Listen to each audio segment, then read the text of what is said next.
basically we are going to base our discussion on the 5 points, right? So first of all, what we are going to do is we are going to understand what our current practice is, and we are going to use a tool for that.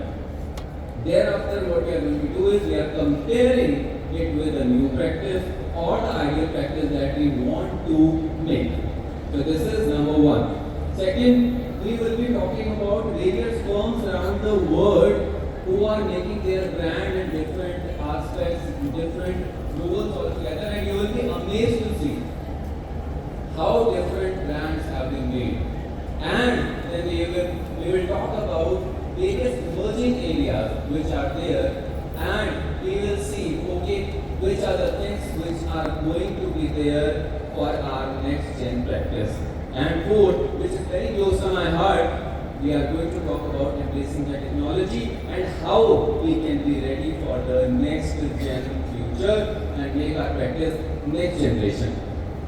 And of course, we are going to talk about the networking piece also, because this is the only thing which connects all of this and gives us the results that we want. So, let us start with the first part.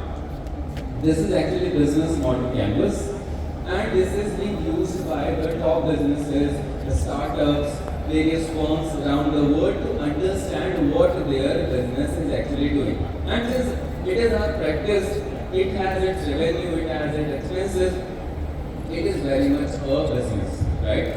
And now there are 9 things, there are 9 parts to it, and all of the parts are very much important. It starts with the value proposition.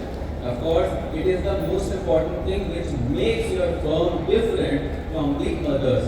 It can be you are having topmost employees, you are having the best technology with you, or it can be anything. Then your customer relationships. How you are having your customer relationship.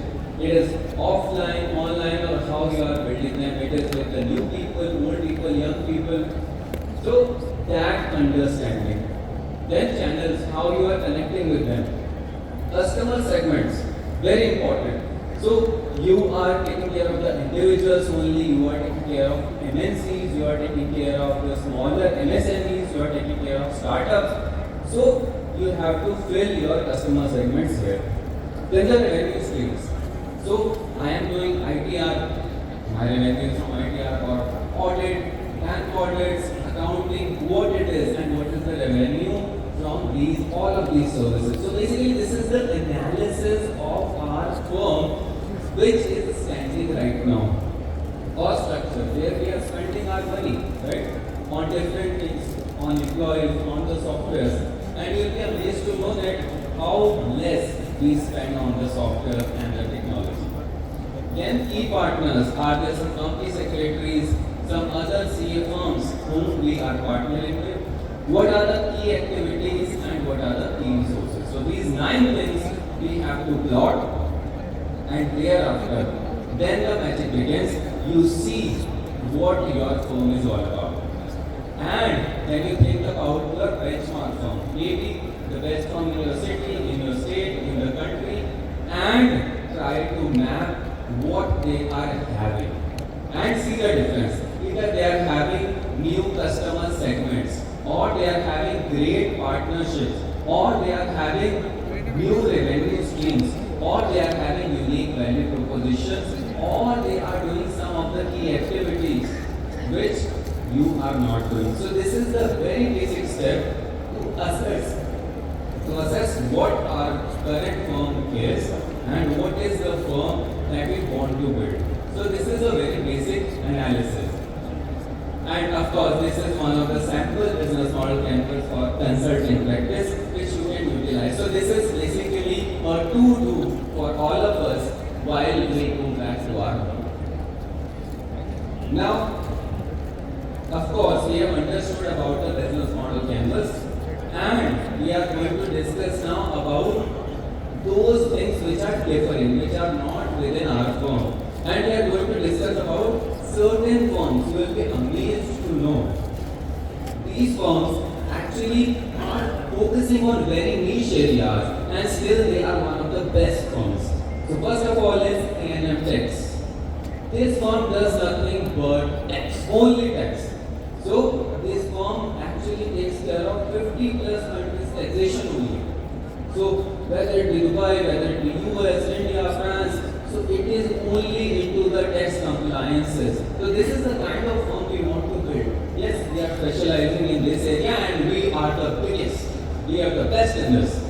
Then FRA, it is only in the forensic investigation and nothing else. All the forensic investigation around the world it is doing.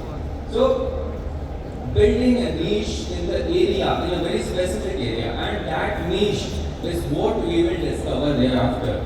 The VAT people, only VAT, nothing else. I am not doing anything else. I will just be taking care of the VAT, and I am the specialist in the house. Crypto tax, only taxation, and you will be amazed to know about Simon Kutcher. So this is a UK-based firm, and what it is doing, it is only doing the pricing. So if any company has to increase the price of its products, and it does not want to lose on the customers, of course, you will increase the price, then your customers are going to go to some other person, some other company. But this is the consulting company which tells the companies how to increase the prices without losing on even one sale. So this is the kind of niche which these companies are actually building.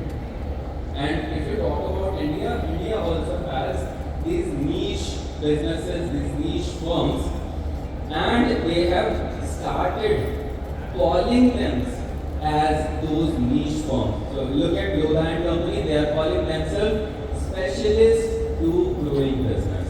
So that's the kind of niche that we want to build.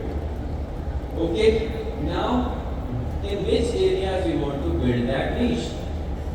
So we'll be talking about the emerging areas of practice.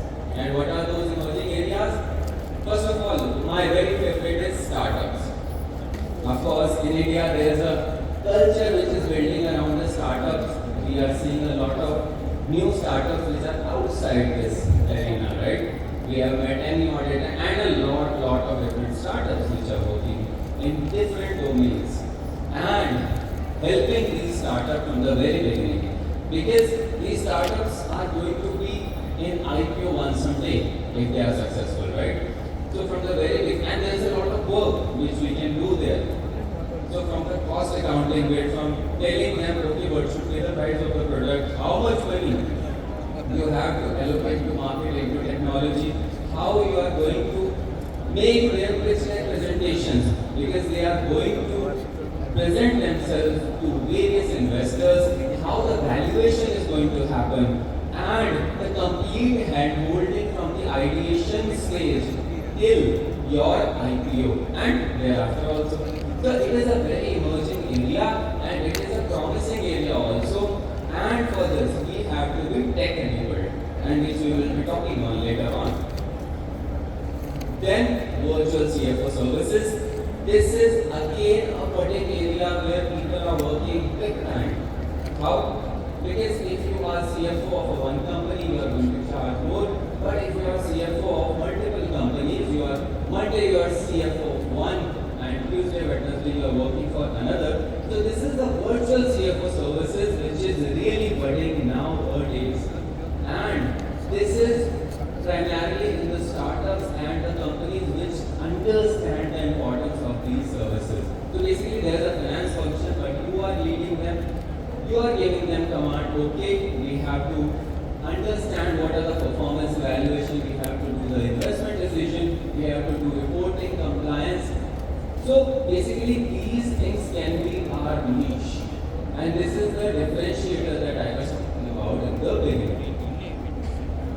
Oh, next is very amazing. That is ESG.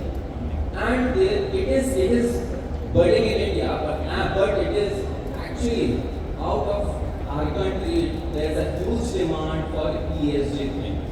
There are banks which are not financing the brownfield projects. So only greenfield project they are financing.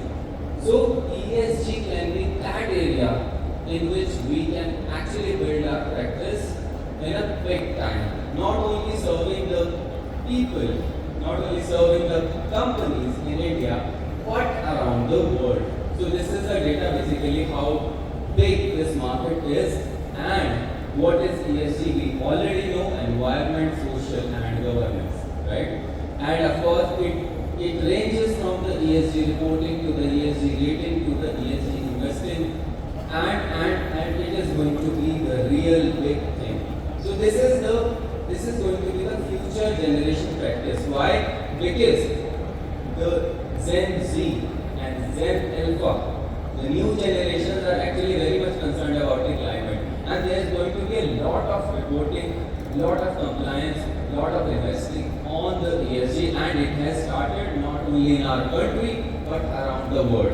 And very big advantage is because this has been driven by SDGs around the world, the common goals that the countries are having, the regulations are going to be more or less the same. So that is why whatever we are delivering here, we can easily deliver in any other country also. So that is actually a great advantage of ESG. Of course, IPR. In India, IPR registration has been a lot less as compared to the other countries. Although we were pioneer in different things, the older medicine strategies that we were having. But IPR has been lesser in India. And there is a lot of government focus on GI tax and if you talk to anyone right now, so there are a lot of authors here in India. And this gives a great platform for us to make our next gen practice, to build our niche in IPR only.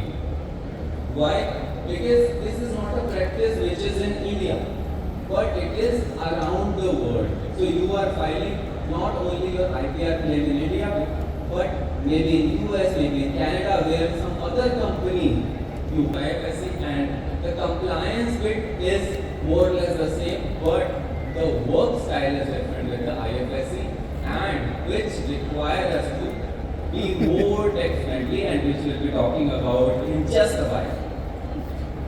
Alternatives is again a big time high. The alternate investment in the real estate, in the private debt, private equity, this is going huge, and we can build practice in even in a single area. If we are building practice, this is going to be really huge.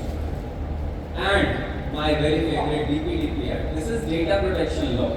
This is coming in India, and it was passed in 2023, but still it is not applicable. But it is part of government 100-day agenda. And how it is going to change the scenario is basically you look at the penalties. These are so huge, 250 crore, 200 crore. These are the penalties if the companies don't comply or if they fall the compliance. So this is a big time opportunity to have this kind of practice built. And these are not the penalties which are only in India. There are huge penalties which are there outside India also, and they are also applied. So this is going to be the real big practice in terms of penalties also, and in terms of and so what we can do actually in this practice is of course once this law is going to come, there is going to be initial impact analysis. So basically what data, so right now what the situation is in the country, our sensitive data is protected. That means the password, ID, credit card number, this is protected. But later on, your email ID, your phone number, etc., everything is going to be protected, and companies will have to have an infrastructure and a system around it. So, chartered accountants can actually start with the initial impact assessment. Okay, what data do you have right now? And then there is going to be a consent management system which is going to be there. So we can become the consent manager also. We can design the internal control procedures also. And of course the data audit, I was talking to one gentleman just before this session. So data audit is one of the very burning areas that we are going to have. And probably this is going to be one of the only audits which is going to be left, which is of the decrease in the number of audits that we are seeing. And the office, it has to be digital by design. So just imagine, this is the practice, and in income tax also we are having face loss assessment. So I am sitting in smaller city, but I can represent my client online